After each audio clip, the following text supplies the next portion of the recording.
Salam sejahtera, terima kasih karena bersama dengan saya di Nazilin Unity Channel. Ini adalah pendedahan terkini berkait dengan kes yang melibatkan tim bekas Perdana Menteri kita, yaitu Ismail Sabri Yaakob. Yang kita tahu ialah penemuan 170 juta ringgit bersama dengan penemuan beberapa kilogram jongkong emas dan himpunan timbunan barangan kemas. Yang ramai tak pernah tahu ialah siapa yang melaporkan kes tersebut. Bagaimana cerita itu boleh terlepas? Bagaimana uang yang begitu banyak boleh diketahui atau dengan kata lain terkantoi pula. Ada dengar kata mereka, macam manalah SPRM boleh menghidu isu itu. Kalau tak bergoyang pokok bukan kena angin. Tidak mungkin pokok bergoyang tanpa angin, kata mereka. Jadi dalam coretan kali ini ataupun pendedahan kali ini, satu paparan bagaimana wang 170 juta boleh terdedah. Rupa-rupanya ini adalah antara spekulasi yang timbul atau didedahkan. Sebelum kita teruskan ulasan ini, jangan lupa tinggalkan komen Anda, tekan butang subscribe. Kalau ada penyakit gout, tinggi darah, kencing manis, jangan lupa tekan butang produk yang ada dalam video ini. Karena produk itu sudah ramai yang pakai, ramai yang sudah sembuh, dan lebih penting lagi kata mereka berbaloi untuk nilai ringgit yang murah. Murah kata mereka harga ubat tersebut. Jadi jangan lepaskan peluang selagi stok masih ada. Saya tak jual ubat, Saya hanya kongsi kepada Anda apa yang sudah orang guna, apa yang sudah orang makan, dan apa manfaat yang mereka terima. Baiklah, saudara, ini adalah beberapa spekulasi bagaimana wang 170 juta boleh terdedah berkait Ismail Sabri Yaakob.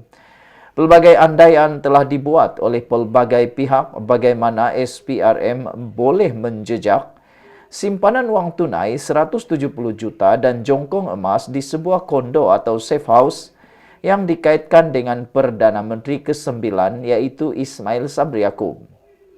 Ada yang berkata, ia berlaku kerana ada pegawai yang terlibat berpaling tada. Dan ada juga yang berkata, kerana kecekapan intipan SPRM, dan ada juga yang berkata ia adalah hasil dari kesilapan pasukan Datuk Seri Ismail Sabri Yaakob sendiri. Nah, saudara-saudara sekalian, saya yakin semua perkara ini adalah kerana yang namanya hukum karma. Buat jahat pasti dapat balasan. Buat baik pun pasti dapat balasan. Saudara, yang paling mengejutkan kita ialah, benarkah ada pegawai yang berpaling tada? Kenapa mereka berpaling tada? Ada yang mengatakan kerana mungkin mereka berpaling tada sebab ada yang tidak dapat habuan cukup. Ikan tak cukup makan, kata mereka. Itu sebabnya ada pegawai yang mungkin berpaling tada, kata mereka. Wah, bila cakap ikan tak cukup makan, rupa-rupanya ada juga ikan yang mau dibagi makan.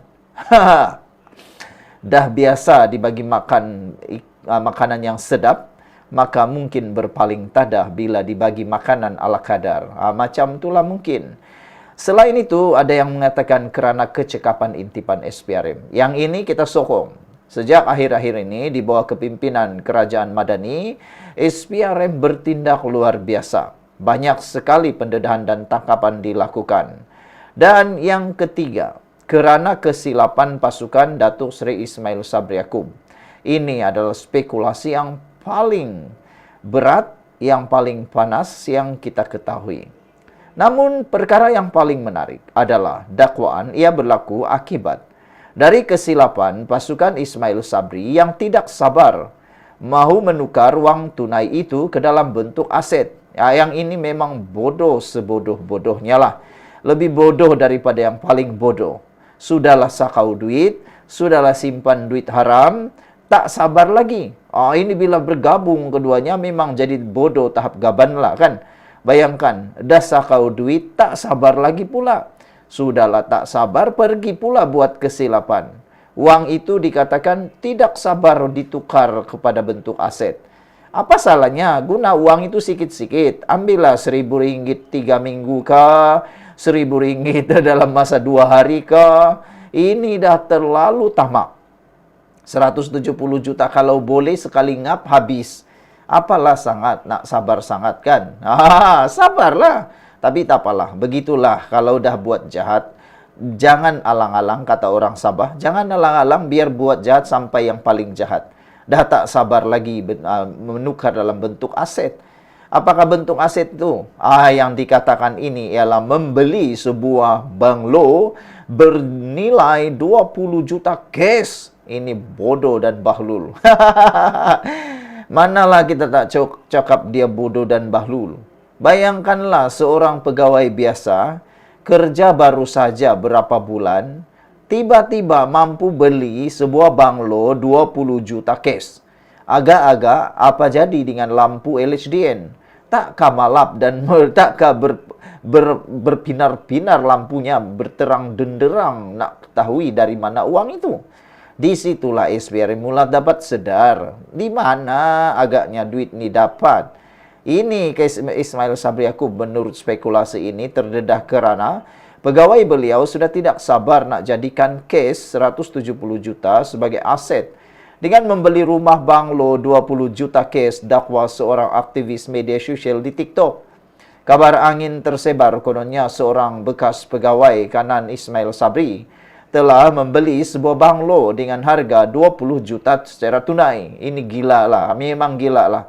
Orang yang kaya tahap gaban di Malaysia pun, yang sekaya entah kayanya macam mana pun, tidak akan berani beli banglo tunai 20 juta. Tapi inilah, dah terlalu, apa orang cakap, kebaru-baruan, beranilah.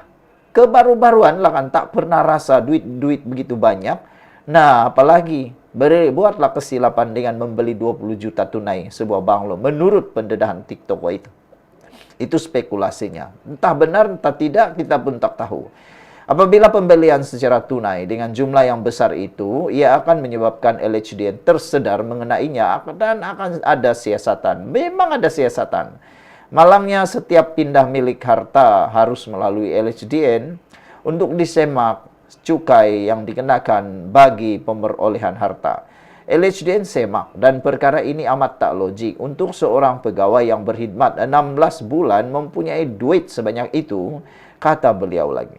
Selain dari itu, menurut sumber, uang ini dikumpulkan untuk projek Tebuk Atap 2. Tebuk Atap adalah istilah yang digunakan oleh Presiden PAS Tan Sri Abdul Hadi Awang ketika menolak dakwaan kerajaan PN sebelum ini dibentuk melalui pintu belakang.